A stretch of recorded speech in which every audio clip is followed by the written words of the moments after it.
ওম শান্তি। প্ৰাত মুৰলী বাগদাদা মধুবন 3 জুন 2022। মৰমৰ সন্তানসকল, এয়া হৈছে কবৰস্থান আৰু পৰিস্থানৰ খেল। এই সময়ত কবৰস্থান আকৌ পৰিস্থান হ'ব।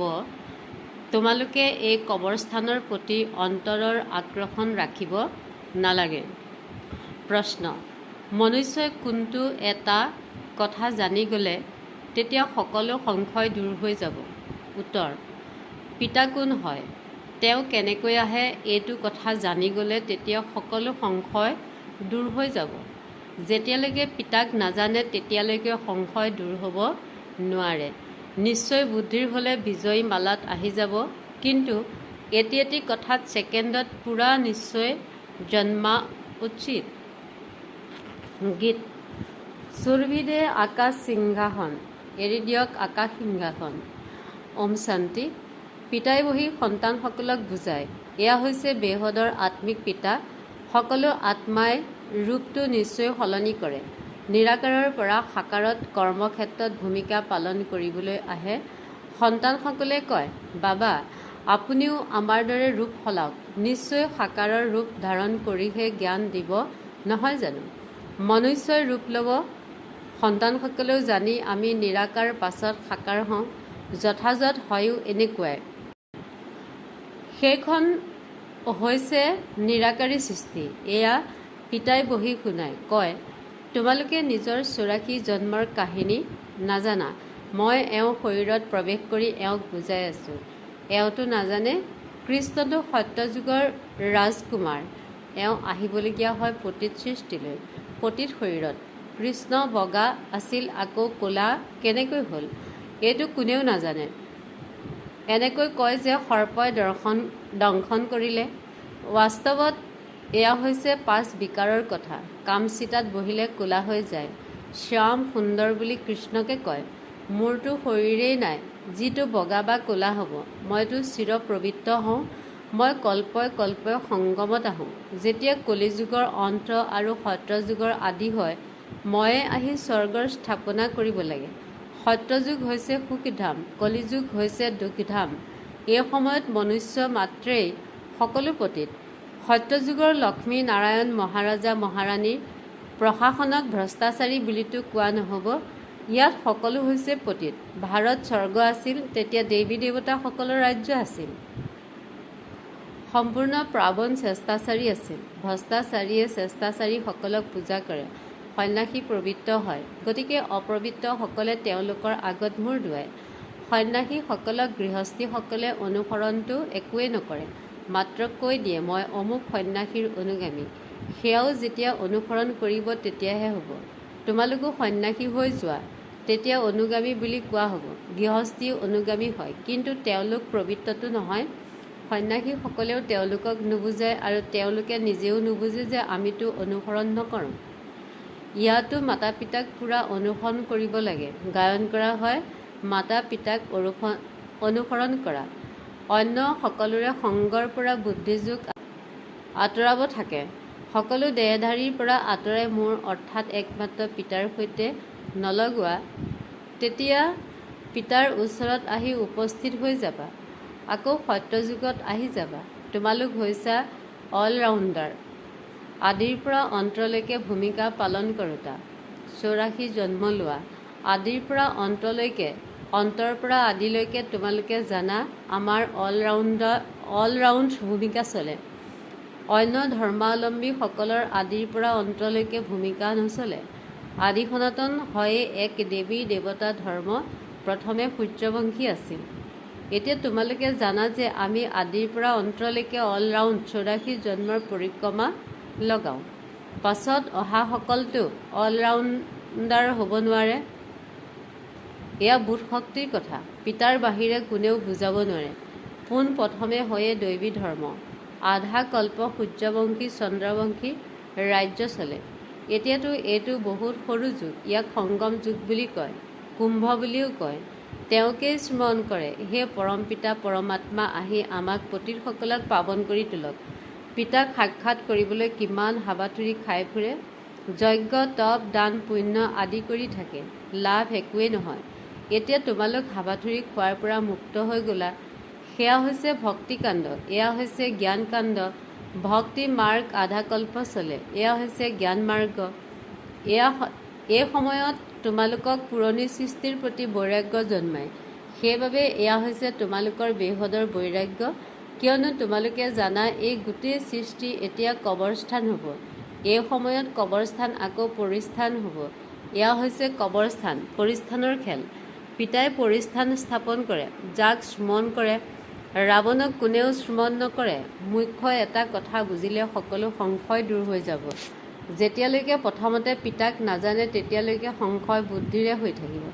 সংশয় বুদ্ধি বিনশন্তি। যথাযথ তেওঁ আমাৰ অৰ্থাৎ সকলো আত্মাৰ পিতা, তেওঁৱেই বেহদৰ উত্তৰাধিকাৰ দিয়ে। নিশ্চয়েৰে বিজয়মালাত গাঁথা যাব পাৰে। এটি এটি শব্দৰ প্ৰতি ছেকেণ্ডত নিশ্চয় জন্মিব লাগে। বাবাই কয়, তেন্তে পুৰা নিশ্চয় জন্মিব নালাগে জানো? পিতা বুলি নিৰাকাৰক কোৱা হয়। এনেয়েতো গান্ধীকো বাপুজী বুলি কৈছিল। কিন্তু ইয়াততো বিশ্বৰ বাপুজী লাগে নহয় জানো? তেওঁতো হয়ে বিশ্বৰ ঈশ্বৰৰ পিতা। বিশ্বৰ ঈশ্বৰ পিতা তেওঁতো বহুত ডাঙৰ হ'ল নহয় জানো? তেওঁৰ পৰা বিশ্বৰ বাদশ্বাহী পোৱা যায়। ব্ৰহ্মাৰ দ্বাৰা বিষ্ণুৰ ৰাজ্য স্থাপনা হয়। তোমালোকে জানা আমিয়েই বিশ্বৰ মালিক আছিলোঁ। আমিয়েই দেৱী দেৱতা আছিলোঁ। আকৌ চন্দ্ৰবংশী, বৈশ্যবংশী, শূদ্ৰবংশী হ'লোঁ। এই সকলোবোৰ কথা তোমালোক সন্তানসকলেহে বুজি পোৱা। পিতাই কয়ও, মোৰ এই জ্ঞান যজ্ঞত বিঘিনি বহুত আহিব। এয়া হ'ল ৰুদ্ৰ জ্ঞান যজ্ঞ। ইয়াৰ পৰা বিনাশৰ অগ্নি প্ৰজ্বলিত হয়। ইয়াত গোটেই পুৰণি সৃষ্টি নাশ হৈ এক দেৱতা ধৰ্মৰ প্ৰতিষ্ঠা হৈ যাব। তোমালোকক বুজাওতাজন হৈছে পিতা। তেওঁ সত্য কয়, নৰৰ পৰা নাৰায়ণ হোৱাৰ সত্য কথা শুনায়। এই কথাবোৰ তোমালোকে এতিয়াহে শুনা। ইয়াক কোনো পৰম্পৰাগতভাৱে নচলে। এতিয়া পিতাই কয়, তোমালোক 84 জন্ম পূৰা কৰিছা। তোমালোকে 84 জন্ম পূৰা কৰিছা। এতিয়া আকৌ নতুন সৃষ্টিত তোমালোকৰ ৰাজ্য হ'ব। এয়া হ'ল ৰাজযোগৰ জ্ঞান। সহজ ৰাজযোগৰ জ্ঞান একমাত্ৰ পৰমপিতা পৰমাত্মাৰহে আছে, যাক প্ৰাচীন ভাৰতৰ ৰাজযোগ বুলি কয়। যথাযথ কলিযুগক সত্যযুগ কৰি তুলিছিল। বিনাশো আৰম্ভ হৈছিল। ক্ষেপণাস্ত্ৰৰে কথা। সত্যযুগ ত্ৰেতাতো কোনো যুদ্ধ নহয়, পাছত আৰম্ভ হয়। এয়া ক্ষেপণাস্ত্ৰৰ শেষ যুদ্ধ। আগতে তৰোৱালেৰে যুদ্ধ কৰিছিল, তাৰ পাছত বন্দুক বাৰুদ ব্যৱহাৰ কৰিলে, তাৰ পাছত আকৌ তোপ উলিয়ালে, এতিয়া বোমা উলিয়াইছে। নহ'লেনো গোটেই বিশ্বৰ বিনাশ কেনেকৈ হ'ব? আকৌ তাৰ লগত প্ৰাকৃতিক দুৰ্যোগো আছে। মুষলধাৰ বৰষুণ, দুৰ্ভিক্ষ, এয়া হৈছে প্ৰাকৃতিক দুৰ্যোগ। ধৰি লোৱা ভূমিকম্প হয়, যাক প্ৰাকৃতিক দুৰ্যোগ বুলি কোৱা হয়। এই ক্ষেত্ৰত কোনোবাই কি কৰিব পাৰে? কোনোবাই যদি নিজৰ বীমাও কৰাইছে, তেন্তে কোনে আৰু কাক দিব? সকলো মৰি যাব, কোনেও একোৱেই নাপাব। এতিয়া তোমালোকে আকৌ বীমা কৰাব লাগে পিতাৰ ওচৰত। বীমা ভক্তিটো কৰে, কিন্তু তাৰ বিনিময়ত আধা কল্পৰ কাৰণে পায়। এয়াতো তোমালোকে পোনপটীয়াকৈ বীমা কৰোৱা। কোনোবাই যদি সকলোবোৰ বীমা কৰায়, তেওঁ বাদশ্বাহী পাই যাব। যেনেকৈ বাবাই নিজৰ কথা কয়, সকলো দি দিলোঁ। বাবাৰ ওচৰত সম্পূৰ্ণ বীমা কৰাই ল'লে, সেয়েহে সম্পূৰ্ণ বাদশ্বাহী পায়। বাকীটো এই সৃষ্টিয়ে নাশ হৈ যায়। এয়া হ'ল মৃত্যুলোক। কাৰোবাৰ ধূলিত পোত যাব, কাৰোবাৰ ৰজাই খাব। যেতিয়া ক'ৰবাত জুই লাগে বা কিবা আপদ হয়, তেতিয়া চোৰে লুটপাত কৰে। এয়া সময়েই হৈছে অন্তিমৰ। সেয়েহে এতিয়া পিতাক স্মৰণ কৰিব লাগে, সহায় কৰিব লাগে। এই সময়ত সকলো প্ৰতিত তেওঁলোকে পাৱন সৃষ্টি স্থাপনা কৰিব নোৱাৰে। এইটোতো পিতাৰহে কাম। পিতাকহে আহ্বান কৰে, নিৰাকাৰী সৃষ্টিৰ পৰা আহক, আহি ৰূপ ধাৰণ কৰক। সেয়েহে পিতাই কয়, মই সাকাৰত আছিলোঁ, ৰূপ ধাৰণ কৰিছিলোঁ, কিন্তু সদায় এওঁ শৰীৰত থাকিব নোৱাৰোঁ। আৰোহীয়ে জানো গোটেই দিন আৰোহণ কৰি থাকে। বলধত আৰোহণ কৰা দেখুৱায়। ভাগ্যশালী ৰথ মনুষ্যৰ দেখুৱায়। এতিয়া এইটো শুদ্ধনে? সেইটো গোশালা দেখুৱায় নহয়, গৌমুখো দেখুৱায়। বলধত আৰোহণ, আকৌ গৌমুখেৰে জ্ঞান দিয়ে। এয়া জ্ঞান অমৃত ওলায়। অৰ্থ আছে নহয়। গোমুখৰ মন্দিৰো আছে। বহুত লোক যায়, সেয়েহে ভাবে গোমুখৰ পৰা অমৃত নিগৰে। সেয়া গৈ পান কৰিব লাগে। 700 চিৰি আছে। সকলোতকৈ ডাঙৰ গৌমুখটো এওঁ ব্ৰহ্মা হয়। অমৰনাথলৈ কিমান পৰিশ্ৰম কৰি যায়, তাত একোৱেই নাই, সকলো ঠগবাজি। এনেকৈ দেখুৱায় যে শংকৰে পাৰ্বতীক কথা শুনালে। এতিয়া পাৰ্বতীৰ জানো দুৰ্গতি হ'ল যে তেওঁক বহি কথা শুনালে? মনুষ্যই মন্দিৰ আদি নিৰ্মাণ কৰাত কিমান খৰচ কৰে? পিতাই কয়, খৰচ কৰি কৰি তোমালোকে সকলো পইচা হেৰুৱাই পেলালা। তোমালোক কিমান চহকী আছিলা, এতিয়া কঙাল হৈ গ'লা। পুনৰ মই আহি চহকী কৰি তোলোঁ। তোমালোকে জানা, পিতাৰ পৰা আমি উত্তৰাধিকাৰ ল'বলৈ আহিছোঁ। তোমালোক সন্তানসকলক দি আছোঁ। ভাৰত হৈছে পৰম পিতা পৰমাত্মাৰ জন্মভূমি। গতিকে সকলোতকৈ শ্ৰেষ্ঠ তীৰ্থ নহ'ল জানো? আকৌ সকলো প্ৰতিতক পাৱনো পিতায়ে কৰি তোলে। গীতাত পিতাৰ নাম থকাহেঁতেন সকলো ইয়ালৈ আহি ফুল অৰ্পণ কৰিলেহেঁতেন। পিতাৰ বাহিৰে সকলোকে সদ্গতি কোনে দিব পাৰে? ভাৰতেই সকলোতকৈ শ্ৰেষ্ঠ তীৰ্থ, কিন্তু কোনেও গম নাপায়। নহ'লেতো যেনেকৈ পিতাৰ মহিমা পৰম অপাৰ, তেনেকৈ ভাৰতৰো মহিমা আছে। নৰক আৰু স্বৰ্গ ভাৰত হয়। অপৰম অপাৰ মহিমা স্বৰ্গৰেই হয়। অপৰম অপাৰ নিন্দা আকৌ নৰকক কৰিব। তোমালোক সন্তানসকল সত্যখণ্ডৰ মালিক হোৱা। ইয়ালৈ বাবাৰ পৰা বেহদৰ উত্তৰাধিকাৰ ল'বলৈ আহিছা। পিতাই কয়, মন মনা ভৱ আৰু সকলোৰে পৰা বুদ্ধিৰ যোগসূত্ৰ ছিঙি মামিকম সুমন কৰা। স্মৃতিৰেহে পবিত্ৰ হ'বা। জ্ঞানৰ দ্বাৰা উত্তৰাধিকাৰ ল'ব লাগে। জীৱন মুক্তিৰ উত্তৰাধিকাৰতো সকলোৱে পায়, কিন্তু স্বৰ্গৰ উত্তৰাধিকাৰ ৰাজযোগ শিকা সকলেহে পায়। সদ্গতিটো সকলোৰে হ'বই নহয় জানো? সকলোকে উভতাই লৈ যাব। পিতাই কয়, মই কালৰো কাল, মহাকালৰো মন্দিৰ আছে। পিতাই বুজাইছে, অন্তিম সময়ত প্ৰত্যক্ষতা হ'ব, যেতিয়া বুজিব যে যথাযথ এওঁলোকক শুনোতাজন বেহদৰ পিতাই। কথা শুনাওতাই যদি এতিয়া কয় যে গীতাৰ ভগৱান কৃষ্ণ নহয় শিৱহে, তেতিয়া সকলোৱে ক'ব এওঁৰো বিকেৰ ভূত লম্ভিছে, সেয়েহে এতিয়া এওঁলোকৰ সময় হোৱা নাই, শেষৰ ফালে মানিব। এতিয়া যদি মানি লয় তেনেহ'লেতো তেওঁলোকৰ সকলো গ্ৰাহকেই গুচি যাব। ভাল বাৰু। অতি মৰমৰ কল্পৰ পাছত পুনৰাই লগ পোৱা সন্তানসকলৰ প্ৰতি মাতা পিতা বাপ দেউতাৰ স্নেহপূৰ্ণ চুমন আৰু সুপ্ৰভাত। আত্মিক পিতাৰ আত্মিক সন্তানসকলক নমস্কাৰ। ধাৰণা: অন্য সকলোৰে সংগ এৰি মাতা পিতাক পুৰা অনুসৰণ কৰিব লাগে। এই পুৰণি সৃষ্টিৰ প্ৰতি বেহদৰ বৈৰাগ্যী হৈ ইয়াক পাহৰি যাব লাগে। এয়া অন্তিম সময়। সকলো অন্ত হোৱাৰ পূৰ্বে নিজৰ ওচৰত যিখিনি আছে সেয়া বীমা কৰি ভৱিষ্যতে সম্পূৰ্ণ বাদশ্বাহী ল'ব লাগে। বৰদান: ব্ৰাহ্মণ জীৱনত সদায় আনন্দৰ খোৰাক খাওঁতা আৰু খুৱাওঁতা শ্ৰেষ্ঠ ভাগ্যৱান হোৱা। বিশ্বৰ মালিকৰ আমি বালক তথা মালিক হওঁ।